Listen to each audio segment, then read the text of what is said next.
धेरै दोस्रो पटक दिएर पठाएको मलाई छलछाम गरी बिचौलियासँग मध्यरातमा हस्ताक्षर गरेर सुशासन कायम गर्दै गरेको भ्रष्टाचारीलाई कोट्दै गरेको सरकारलाई संसदबाट छलछाम गरेर 2 घण्टामा सूचना पास गरेर निकाल्ने योजनाकारहरू यही छन् नि। संसदबाट निकाल्ने उठेका होला नि पटक पनि तिनले सुन्ने गरी भन्न चाहन्छु, तिनले सुन्ने गरी भन्न चाहन्छु, संसदबाट निकाल्यो जनताको मनबाट निकालेर देखाऊ।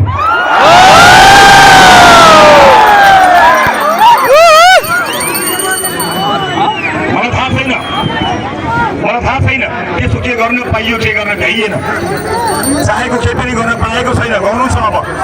तर मलाई दुःख पर्दा, मलाई अप्ठ्यारो पर्दा तपाईँले आँखाबाट आँसु झार्नु भएको छ, हस्ताक्षरमा तपाईँले हस्ताक्षर गर्नुभएको छ, मैले बिर्सेको छैन। आशीर्वादहरू मैले बिर्सेको छैन, त्यो माया, त्यो विश्वास, त्यो सद्भाव मैले बिर्सेको छैन, म बिर्सनेवाला पनि छैन। आदरणीय आमा बुवा दाजुभाइ दिदीबहिनीहरू, हामीले स्पष्टसँग आफ्नो वाचापत्र मार्फत भनेका छौँ, म केही राजनीतिक कुराहरू यहाँ राख्नै पर्छ मैले, किनकि यो राजनीतिको उर्वर भूमि हो, यो राजनीतिको उर्वर भूमि हो। यहाँ राजनीतिक चेतना फलोस् फुलोस्, तर षड्यन्त्र नफुलोस्, षड्यन्त्रकारीहरू हाल्नुपर्छ। नेपालको राजनीतिलाई षड्यन्त्र र पाखुराको बलमा कब्जा गर्नेहरू हाल्नुपर्छ। मलाई यति थाहा छ, योभन्दा बढी मलाई थाहा छैन, बाँकी तपाईँको विचार। हामीले भातृ सङ्गठनहरू नराख्ने कुरा सार्वजनिक गरेर वाचापत्रमा भन्यौँ। महिलाहरूको भातृ सङ्गठन, किसानहरूको सङ्गठन, अन्य विभिन्न पेसागत शिक्षकहरूको सङ्गठनको कुरा हामीले भातृ सङ्गठन रहित पार्टीको कुराकानी गऱ्यौँ।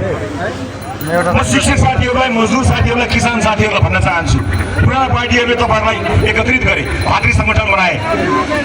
35 वर्षसम्म शिक्षकको हितमा काम नगर्दा शिक्षकहरू 2 तिहाईको सरकार हुँदा आफ्नो अधिकार माग्न काठमाडौँ गरेको होइन। किन चाहियो त्यो सङ्गठन? त्यसको लागि चाहियो सङ्गठन। किसानहरूलाई सङ्गठनमा राखेर पार्टीको बिल्ला भिराइदिएको होइन। 35 वर्षसम्म किसानले मूल्य नपाएर बाटोमा दुध फ्याँकेको होइन। किन चाहियो त्यो सङ्गठन? किसानले मल नपाएको होइन, बिउ नपाएको होइन, बजार नपाएको होइन। तपाईँको भोट लिएर गएर त्यो भोट बिचौलियालाई बेच्छन्, किन हाल्नुहुन्छ भोट? शिक्षकहरूले आफ्नो अधिकारको लागि सडकमा जान पर्दैन। रासोपामा शिक्षकको भातृ सङ्गठन छैन, किसानको भातृ सङ्गठन छैन, मजदुरको भातृ सङ्गठन छैन, विद्यार्थीको भातृ सङ्गठन छैन। यी सबैको हक हित हाम्रो मूल नारा हो। हामी हाँगा बनाएर होइन, जरा बनाएर यी समस्यालाई राजनीतिभन्दा माथि पुगेर समाधान गर्छौँ। छुट्टै सङ्गठन 35 वर्ष थारूहरूलाई भोट ब्याङ्क बनाएको होइन। जहाँ भने त्यही भोट हाल भनेको होइन। थारूहरूलाई पुरा माग भयो, संरक्षण, भूमिहीनहरूले लाल पूर्जा देख्न पाए, पायो कसैले अधिकार? शिक्षकले पायो अधिकार, मजदुरले पायो, किसानले पायो। उखुका किसानहरू 35 वर्ष सङ्गठनमा राखेका किसानहरूलाई उखुको किसानले मूल्यका लागि काठमाडौँमा गएर रुनु परेको, त्यस्तो सङ्गठन चाहिएको हामीलाई चाहिएको होइन। तपाईँहरूको अधिकारका लागि हामी बिना भातृ सङ्गठन लड्छौँ, कसैले चिन्ता गर्न पर्दैन। विद्यालयमा विद्यार्थीहरूको सङ्गठन बनाएर विभिन्न ब्यानर राखिएको छ, त्यस्ता ब्यानर सबै फाल्ने हो। विद्यार्थीलाई पढाइमा लगाउने हो, युनिभर्सिटीमा पढाइ।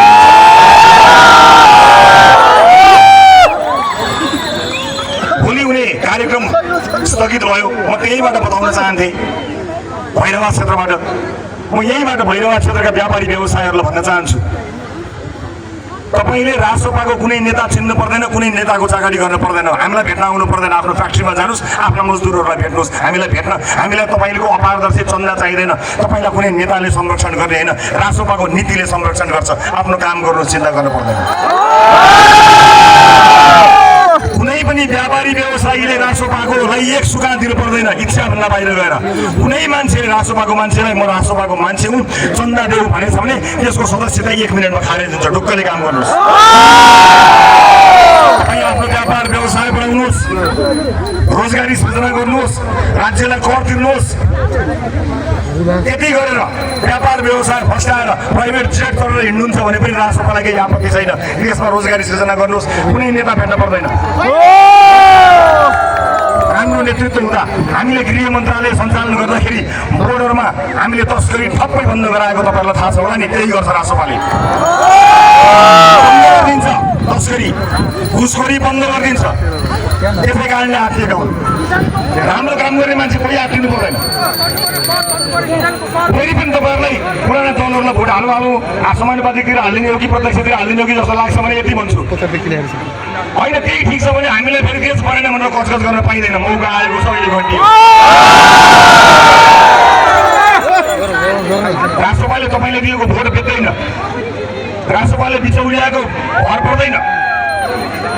तपाईँ भोट दिने अनि समानुपातिको उम्मेदवार चाहिँ परिवारका मान्छेहरूलाई बाँडेर दिने त्यस्तो कार्य राष्ट्रपाले गर्दैन। राष्ट्रपाले त्यसैले